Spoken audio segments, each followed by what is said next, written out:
சுஹாஸ் ஆன்மீக மையத்திற்கு உங்களை வரவேற்கிறோம். வீடியோக்குள்ள போறதுக்கு முன்னாடி மறக்காம எங்க சேனலை சப்ஸ்கிரைப் பண்ணிட்டு பெல் ஐகானை பிரஸ் பண்ணிடுங்க. எங்க வீடியோஸ் உங்களுக்கு பிடிச்சிருந்தா ஃப்ரெண்ட்ஸ் அண்ட் ஃபேமிலிக்கு ஷேர் பண்ணுங்க. திருவிளையாடல் புராணம் வாரம் ஒரு படலமாக நாம் பார்த்து கொண்டு வருகிறோம். அந்த வகையில் இந்த வாரம் 41வது படலமான விறகு விற்ற படலம் பற்றி பார்க்கலாம். சிவபெருமானின் 64 திருவிளையாடல்களில் விறகு விற்ற படலம் 41வது படலமாகும். வரகுண பாண்டியன் மதுரையை சீரும் சிறப்புமாக ஆண்டு கொண்டிருந்த போது ஏகநாதன் என்னும் வடநாட்டு யாழிசை கலைஞன் ஒருவன் வரகுணனின் அரண்மனைக்கு வந்தான். தன் பாட்டிற்கு எதிர்பாட்டு பாட பூலோகத்தில் இதுவரை ஒருவர் பிறந்ததும் இல்லை, இனி பிறக்கப் போவதும் இல்லை என ஊர் ஊராக சொல்லிக்கொண்டு மார்த்தட்டி செருக்குடன் இருப்பவன். அவன் தன்னுடைய யாழினை கொண்டு இசைப்பாடி அரசவையில் அனைவரின் மனதையும் மயக்கினான். பின்னர் வரகுணனிடம் பல நாடுகளில் யாழிசையில் வெற்றி பெற்று பல பரிசுகளையும் பட்டங்களையும் பெற்றதாக ஆணவத்துடன் கூறினான். வரகுண பாண்டியனும் ஏகநாதனின் இசையை பாராட்டி அவனுக்கு பல பரிசுகளை வழங்கி தன்னுடைய விருந்தினராக சில நாட்கள் பாண்டிய நாட்டில் தங்கி இருக்குமாறு கேட்டுக்கொண்டார். ஏகநாதனும் அவனை சார்ந்தவர்களும் தங்குவதற்கு அரச மாளிகை ஒன்றை ஏற்பாடு செய்தார். இதனை கண்டதும் இந்த உலகில் தன்னை யாரும் இசையில் வெல்ல ஆளில்லை என்ற ஆணவ எண்ணம் அவனுக்கு ஏற்பட்டது.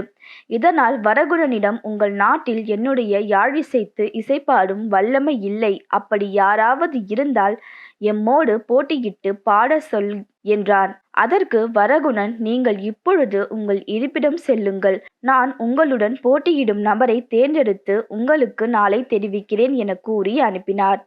பின்னர் அவையோரிடம் கலந்து ஆலோசித்து வரகுணன் தன்னுடைய அவையில் இருந்த பானபத்திரர் என்ற யாழிசை கலைஞரை ஏகநாதனிடம் யாழிசைத்து இசைப்பாடி போட்டியிட ஆணையிட்டார். வரகுண பாண்டியனின் ஆணையை கேட்டதும் பானபத்திரர் சொக்கநாதரின் திருவருளோடு இசை போட்டியில் கலந்து கொள்கிறேன் என்றார். ஏகநாதனின் சீடர்கள் மதுரை நகரை தெருக்களில் யாழினை இசைத்து பாடி எல்லோரையும் தன் வசப்படுத்தி கொண்டிருந்தனர்.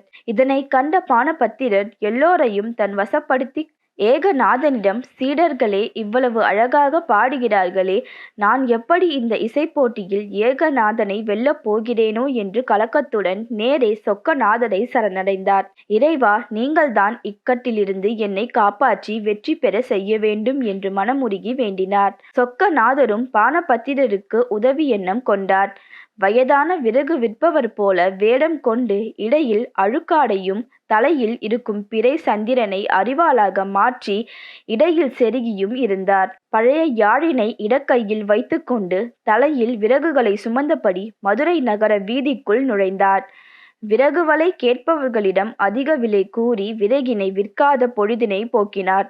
மாலை வேளையில் ஏகநாதன் தங்கியிருந்த வீட்டிற்கு அருகில் விறகு கட்டையினை இறக்கி வைத்துவிட்டு திண்ணையில் அமர்ந்து சொக்கநாதர் யாழினை மீட்டி பாடினார். சொக்கநாதரின் பாட்டினை கேட்டதும் ஏகநாதன் வெளியே வந்து விறகு விற்பவர் போல் வந்த சொக்கநாதரிடம், வந்தது நீ யார் என்று கேட்டார்.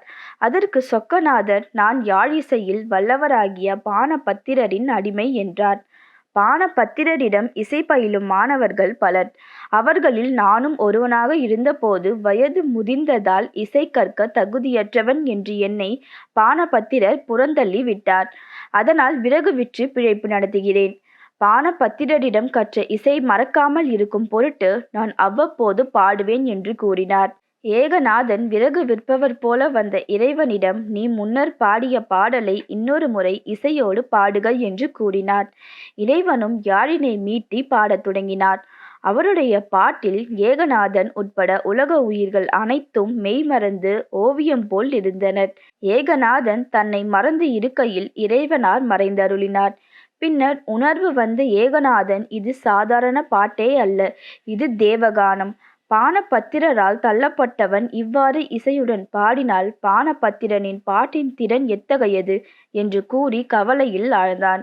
இனி நாம் பானபத்திரரோடு இசை போட்டியில் பாடி வெற்றி பெற முடியாது. ஆகையால் இப்பொழுதே இங்கிருந்து புறப்பட வேண்டும் என்று எண்ணி தன் கூட்டத்தினருடன் மதுரையை விட்டு வெளியேறினார். இறைவனார் பானபத்திரரின் கனவில் தோன்றி, பானபத்திரரே, இன்று யாம் ஏகநாதனிடம் உன்னுடைய அடிமை என்று கூறி இசைப்பாடி வென்றோம். அஞ்ச வேண்டாம் என்று கூறினார். இதனைக் கேட்ட பானபத்திரர் விழித்தெழுந்து மகிழ்ச்சியடைந்தார்.